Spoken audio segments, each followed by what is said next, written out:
자, 우리 인강드림이 자랑하는 역시 매일 정리 노트입니다.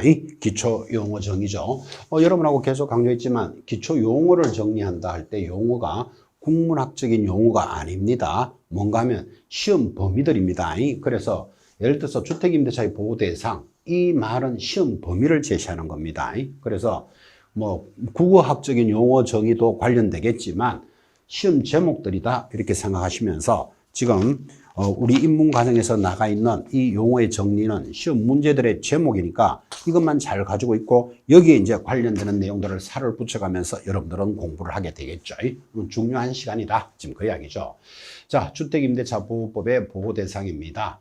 법인은 주민등록상 자신의 이름으로 주민등록을 할 수 없을 뿐만 아니라 주택임대차의 보호 대상이 되지 않기 때문에 보호받을 수 없다. 이거 아주 중요합니다.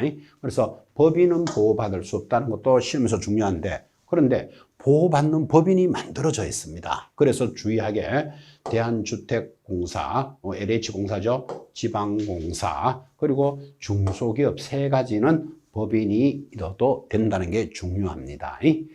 자, 임차권 등기 명령, 우리 인문과정에서 살짝 들었죠. 임대차가 끝났는데도 보증금을 돌려주지 않으면 임차권 등기를 하고 이사를 나가더라도 대항력을 인정해준다. 그런 제도죠. 아주 중요한 단원입니다. 자료 올리겠습니다. 자, 임차권의 소멸입니다. 자, 임대차에 대해서 주택임대차 세입자가 받을 수 있는 힘을 임차권이라는데, 그런 임차권이 언제 없어집니까? 이렇게 묻습니다. 그러면 언제 없어진다? 부동산이 경매가 되면 다른 사람이 소유자가 되죠. 그죠? 그러면 임차권은 소멸합니다. 그런데 중요한 거, 그때 보증금이 전액 변제되지 아니한 대항력 있는 임차권은 소멸하지 않는다. 아주 시험 지문에서 단골 문제죠.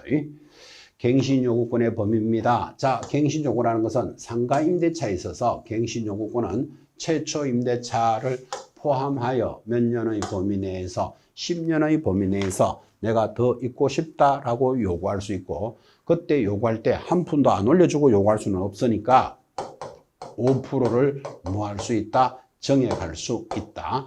그럼 5%를 정액할 수 있다라는 말은 깎아주는 것은 얼마든지 깎아줘도 요구하지 않겠다. 이런 것들이 중요합니다. 자, 명의신탁 약정입니다. 약속이죠. 내 부동산이지만 네 이름으로 등기하자. 왜 그러지요? 세금 등을 아끼려고. 그래서 명의신탁에 관련되는 내용이고, 또 이 명의신탁을 해도 좋다. 특례를 인정해 주는 게 있습니다.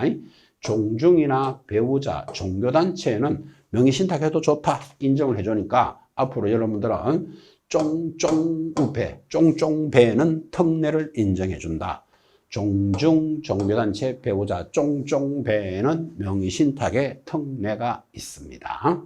자, 배당요구 종기라는 용어가 있습니다. 이게 경매가 시작되면 제일 먼저 진행하는 게 배당요구 종기입니다.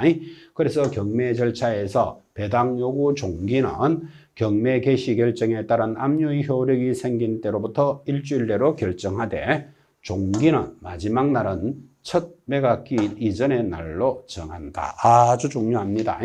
그래서 경매가 시작되면 뭐부터 정하고 배당 요구부터 정하니까 무조건 시험 문제다. 그렇게 보셔야 됩니다. 자, 자료 올릴까요? 배당 요구 종기 보셨고, 자, 매수 보증금. 경매를 할 때는 첫 번째, 입찰 가격의 10분의 1이 아니라 최저 매각 가격의 10%가 매수 보증금인데, 이 경매에 있어서는 매년 출제합니다. 뭐라고요? 매수 보증금은 입찰 가격의 10%. 그러면 틀려요. 최저 매각 가격의 10%입니다. 인도명령. 자, 인도명령이라는 것은 이제 경매가 끝났습니다. 경매가 끝났으면 내가 낙찰 받았고 대금도 다 납부했으니까 내 물건이죠. 그런데 거기 있는 사람이 비껴주지 않습니다. 그러면 뭐를 신청한다? 인도, 비껴달라고 신청할 수 있는데, 이 인도명령의 대상자가 채무자, 일반 승계인, 소유자, 압류 효력이 발생하고 점유한 자, 이 자를 우리는 대항력이 없는 자다. 그렇게 이야기합니다. 한 요 4명 정도는 알아놓으셔야 됩니다. 인도명령 대상자다. 그러면 인도명령 대상자인데, 여기 보면 제3자 등 매수인에게 대항할 수 없는 권한을 가지자. 대항력이 없는 자가 인도명령인데 그럼 거꾸로 대항력이 있으면 당연히 무슨 대상이 된다? 명도 대상이 됩니다. 지금 인도, 명도 이런 단어도 조금 어렵죠. 여러분들이 인도명령에 대해서는 4명의 대상자를 조금 익히셔야 됩니다. 마지막 대법원 규칙입니다. 자, 여러분 매수 신청 대리할 때도 제가 많이 전달했지만 개공사가 민사집행법에 따라서 경매를 하려면 뭐 한다?